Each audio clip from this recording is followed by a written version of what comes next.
Hey, welcome to the investor.bet NRL round 12 betting trends preview. We're going to look at the 5 games coming up this weekend. We're going to analyze them from a betting perspective. We'll go through some stats as well, but particularly we're going to look at the history between each of the matchups, how these teams have performed against each other historically, what the odds were in their previous meetings, who's been covering, have the games been going over or under the total. I'm also going to look at what I'm looking at betting on in these games, how I'm approaching betting on them. And this is a really important week with Origin coming up next week to pay extra close attention to team lineups, because it's very different. A lot of how these teams are going to line up, what their 117 is, and you need to factor that into your decision-making process. Generally, throughout the season, we see most of the time very similar lineups for teams.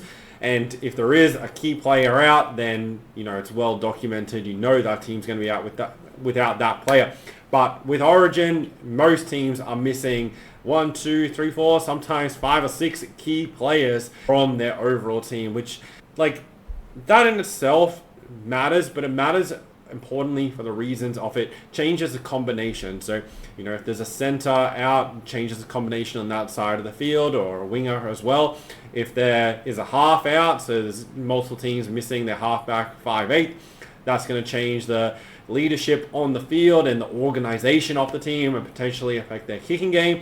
And then if there's front rowers, second rowers, etc. out of the side, then that affects the forward dominance that team may have. It potentially means that generally they get good field position because they win that forward battle. They limit meters gained off the opposition. They limit meters per play, or they increase meters per play. Without that, they might be forced to play more so from, instead of being constantly getting down to the 30 or the 20 meter line, they might only be getting to the 45, 40, 35 meter line and be trying to take their fifth tackle option, like your fourth and fifth tackles, from 10, 20 meters further away from the goal line.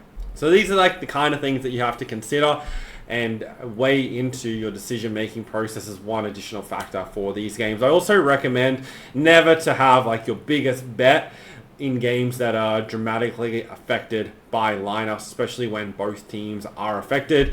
And if you've watched any of my videos previously in terms of betting and bankroll management, you'll know that for the most part you want to bet the same amount on every single bet and only adjust it slightly higher or lower depending on certain factors. But throughout the season, if you keep your staking very similar, that'll give you the greatest chance of being profitable throughout the season.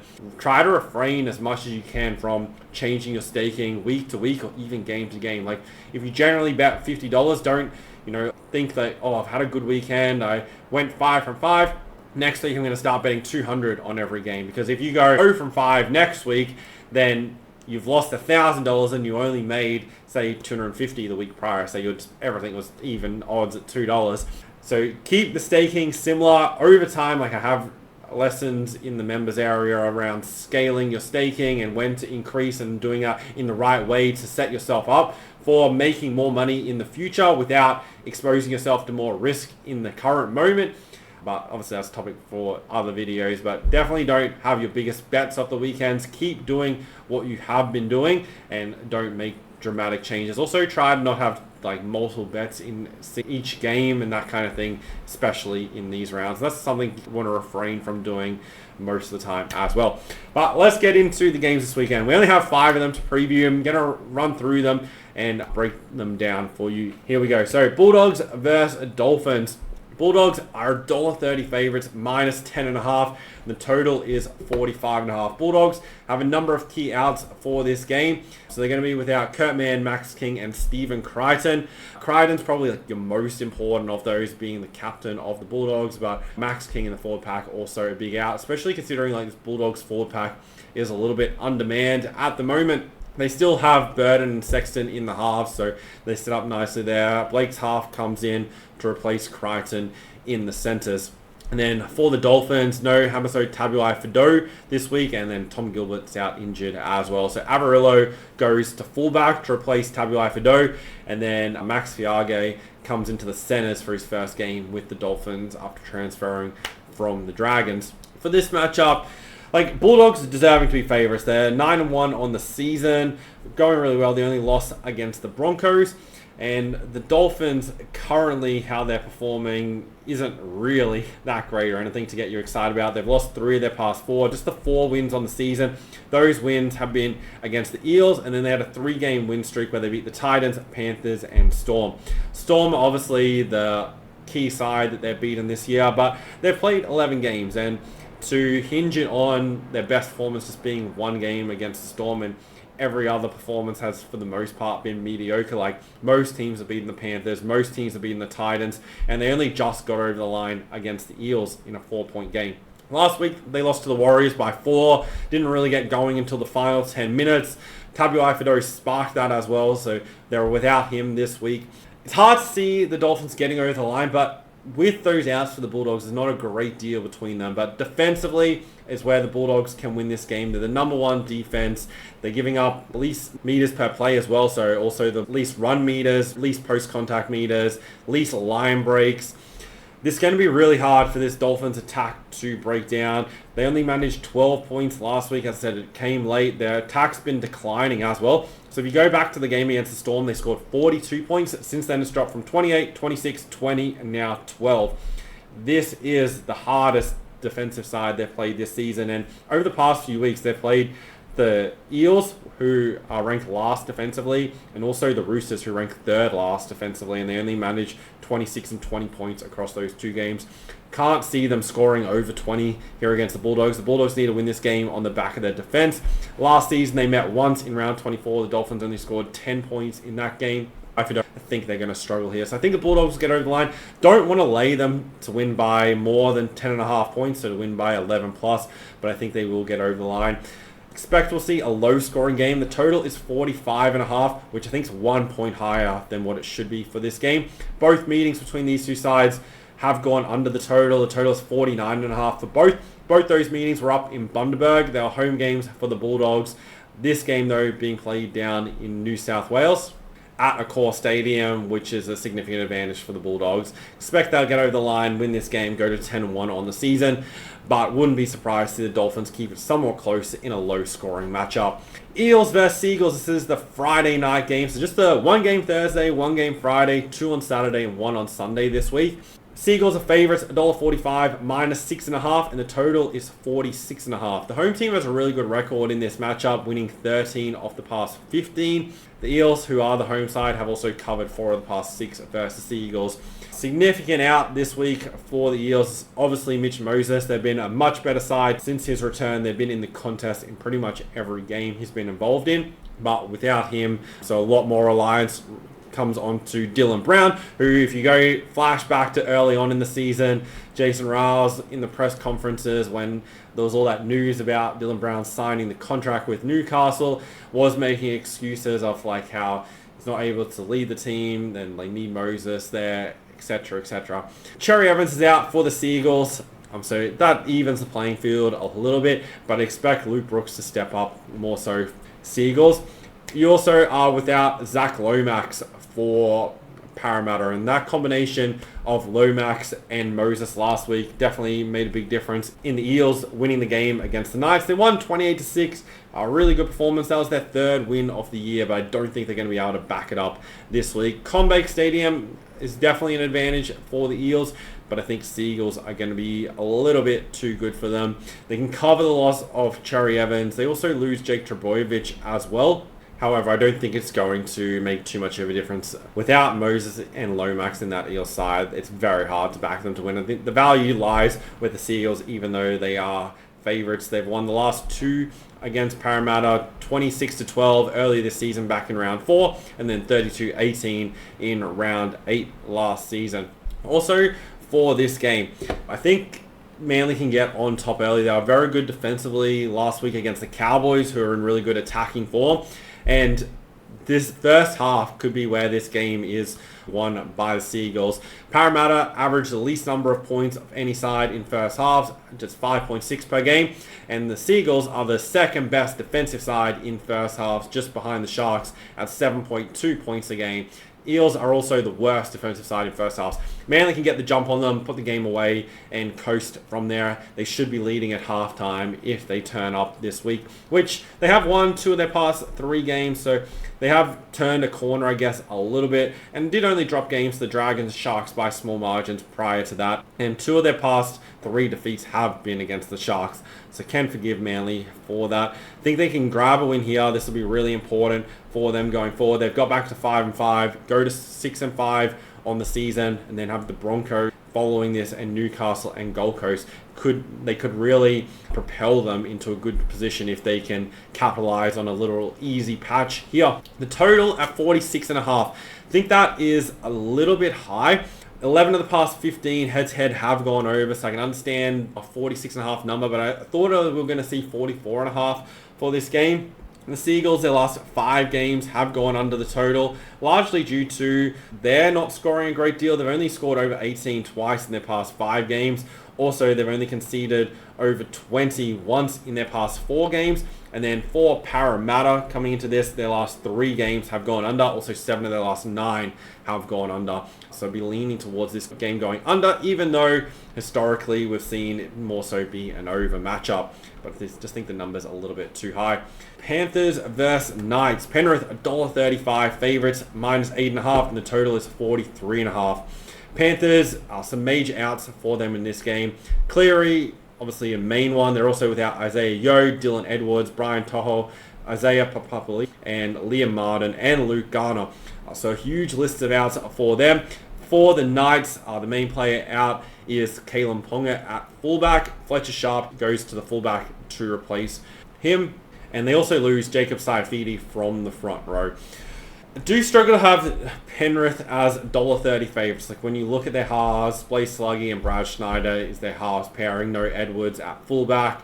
It's just hard to see Penrith scoring enough points here, even though, like, as much as Newcastle have been terrible, they were hammered by the Eels last week, they lost by 22 points. It's just hard to see Penrith winning this game by double digits, I guess. I think we'll see a really close game. Don't think there's much between these two sides.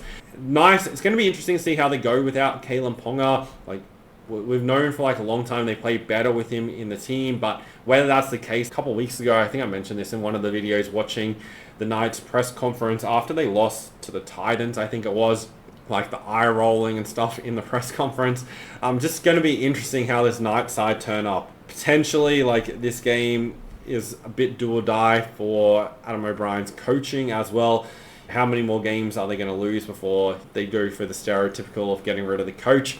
I think Newcastle need to be fired up. Even on the road here, this game will be out in Bathurst.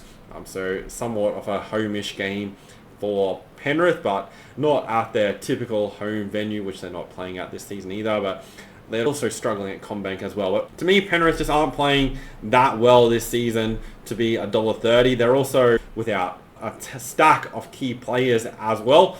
So I just think Knights can keep it somewhat close. Right now, I don't know how I'm going to approach betting on this game. It's not one that I'm super keen to run in and bet on.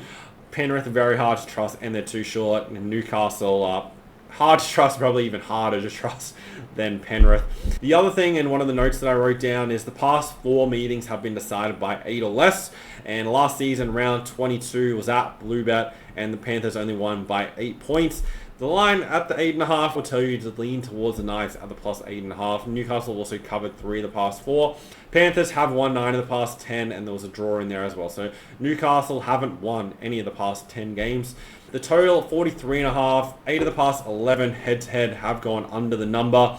Penrith, 5 of their last 7 have gone under the total. Newcastle, only 1 game's gone over the total. I think at 43.5, unless we see a dramatic change, this game will go under the total. Knights statistically have better defensive numbers, but it has dropped away a little bit recently. Of their past 8 games, all opponents have scored over 20 other than the Rabbitohs, where Newcastle won that game 30-4 during Magic Round. But I think we'll see a bit of a low-scoring grind game. Can't see either team winning by a big margin, so potentially look at the try bets and that kind of thing in this game, but both teams are very hard to trust. Roosters versus Sharks. The Sharks, $1.36 favourites, minus 8.5, and the total is 44.5.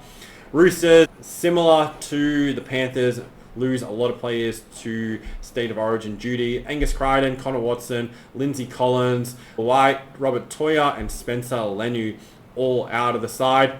Nat Butcher comes back into the team. Dominic Young comes back into the wing. They move Nawakuni back into the centres after last week. Whilst he scored a really good try, did drop a number of kicks. So Dominic Young comes back in. Funny that as soon as other teams start sniffing around that they want to pick up Dominic Young, like I think Newcastle were the main one, saying they want to bring him back to Newcastle, then Roosters put him back into the team. But regardless of all that, Roosters definitely hard hit and field a fairly weak side against the Sharks team that's flying at the moment. They lose Sam Stonestreet to, I think it was ankle injury. That's their only out for this game. They don't lose anyone through State of Origin. So I can literally understand the Sharks being favourites here. -8.5, a little bit of a stretch, but wouldn't surprise me at all. Like, Sharks don't really make a big habit of winning games by big margins, but this is a game I think they can win and win comfortably. They're going very well at the moment. They come into this winning 3 straight and 5 of their past 6 games. The only loss, a Golden Point loss to the Tigers. Last week beating the Storm at home 31-26.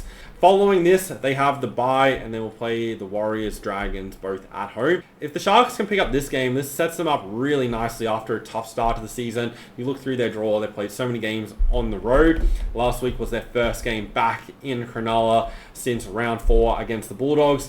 But overall in the season, they're sitting at 7-4. If they win this, they go to 8-4, a position for a fairly easy run home with a lot of home games in there as well and minimal travel. So I think the Sharks will get over the line and win. They can throw everything at this game with the bye after this. Much stronger team on paper as well. And there's a significant difference defensively between these two sides. Sharks ranked number 2 in points conceded. They're also the number 1 first half defense. And the Roosters ranked 15th in points conceded. Add to that, the Sharks averaging about 3 points more per game than the Roosters. And Roosters have had a few games where they run up big scores, where the Sharks have just consistently scored in the mid to high 20s and low 30s. I think the Sharks will win this game and probably cover the 8.5. I'm going to look at some other ways I can potentially play it, but I think the Sharks will get over the line and win, even though the Roosters have won 8 of the past 10, but the Sharks recently winning 2 of the past 3 and covering the past 3 versus the Roosters. Were good off the bye against the Bulldogs. They had the game near enough to win, but the Bulldogs came back and beat them. It's a tough patch here for the Roosters with the Sharks this week and then Raiders next week. They need to win at least one of these 3 games, technically based off just sitting at 4 wins on the season, but I don't know if they're quite going to get there. Roosters need to be in front at halftime to be in the contest here of the Sharks, get the jump on them. I don't think they're going to be able to come back and win. Roosters have led at halftime in each of their last 3 games, but the Sharks also have led at halftime in 5 of their past 6 games. So I think Sharks will lead at halftime and probably go on and win the game. 4 of the past 5 meetings have been decided by 10 or less, but in those previous meetings, these sides have been very evenly matched and putting up similar numbers, where right now the stats and form definitely favors the Sharks. The total is 44.5, 5 of the past 7 head-to-head have gone over. I do think this number is probably 1 to 2 points too low, so I'd be leaning towards the over slightly. It does really come down to the Roosters attack and whether they can find enough points against this Sharks defense. Most of the time, teams are only scoring in the 15 kind of range, so around that 14, 16, 18 point range, and rarely too much more than that. Looking just at this number purely, I think the Sharks will get close enough to 30 points here. I can't see them scoring under 26. And to me, it was interesting to see what their team total is. But if the Sharks can get to 30 points, then I think it'll go over the numbers. I think Roosters can still get that 16, 18 points. If it were to go under, then it's only going to go under by a very small margin. It might be 40, 42 points scored, that kind of thing. So I'd be leaning towards the over. Final game on Sunday over in New Zealand. The Warriors at home against the Raiders. Their favourites, $1.72, -2.5. And the total is 44.5 for this game. Firstly, with the lineups, the Warriors lose James Fisher-Harris to suspension and are also without Mitch Barnett from the blue side. And then Hudson Young is the key out for the Raiders, and currently they're only out in the lineups, who's also in the New South Wales team. Interesting game. Both teams in really good form. Warriors have won 5 straight. They've also won 8 of their last 9. This is their first game back in New Zealand since round 8 against the Newcastle Knights. So 3 games on the road leading into this. The Warriors have also led at halftime in each of their past 4 games. And the Raiders have won 6 of their past 7. The only loss against the Bulldogs, who outscored them 32-0 in the second half after leading 20-0 at halftime. I think this game is going to come down to the wire. I don't think there's going to be too much between these two teams. The home team has a good record, has won 6 of the past 7. The Raiders have covered the past 4 versus the Warriors. We had to go back a long way, but the last 16 meetings between the two teams, they pretty much go win-loss, 2 wins, 2 losses, and there's no real standout trends. It's last 16 meetings, 8 wins each. Warriors have won the past 2 at home versus Canberra by 8 points last time and then 1 point the time prior to that. The key thing to consider with this game is these sides play fairly different styles of how they're getting the wins. Warriors getting the wins on the back of their defense, which ranks 3rd in points conceded, and the Raiders are getting their wins on the back of their attack, which ranks 2nd in points scored at just under 29 a game. Warriors aren't a huge scoring side. They rank 14th in points scored, whereas the Raiders are conceding points, and it did give up 24 last week against the Titans, who aren't a great attacking side. So Warriors could get to that 20-24 point range, which is what they're going to need to be able to beat the Raiders. Think this game, those 2 factors almost even each other out a little bit, especially with the home factor for the Warriors. No Hudson Young is a big out for Canberra's, adds a lot of flair to their attack and also is able to score so many tries for them. I don't think either team's going to win this game by a big margin. Like, Warriors have been winning a lot of games by small margins. Raiders have had, like, a lot of their games have been on the back of like real runs where they run in a lot of tries real quick. Doubt they do that against the Warriors. The concern I have for the Warriors is without James Fisher-Harris, it takes away them in the middle, which has been a major strength for them of giving them good field position. Without that, I think it's going to be harder for the Warriors to score, and also for the Raiders without Hudson Young.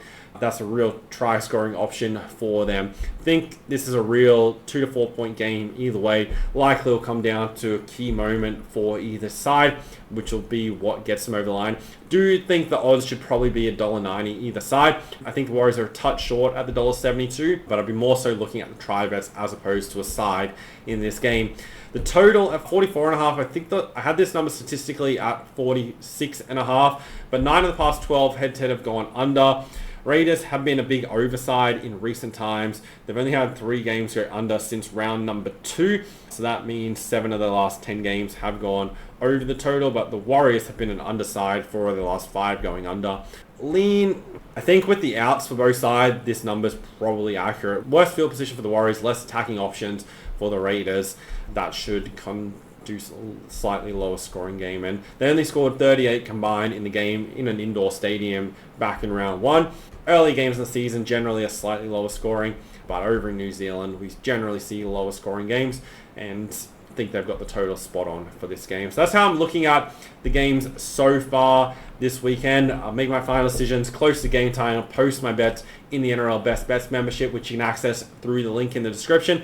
That's where you can also use all the bet finders for the NRL to research games, find the best betting angles, so you're always making the smartest betting decisions and you're always making bets that are research backed as opposed to relying on your instincts or gut feeling or just what you remember of how these teams performed last week or the week before.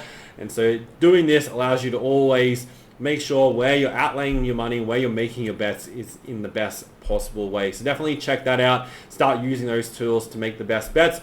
Also, the try score video will be posted first thing Thursday morning, so stay tuned for that video. We'll go through all the try scores. I have some ones that I really like in the games this week, so keep an eye out for that video. Make sure you're subscribed, you have notifications on, so you get that video as soon as it's posted. Thanks guys for watching. Really appreciate you following along on this channel. My goal is that it gives you as much information as I can to make you the best possible NRL better, and you're able to profit overall on the season. I'll see you guys in the try score video coming up tomorrow.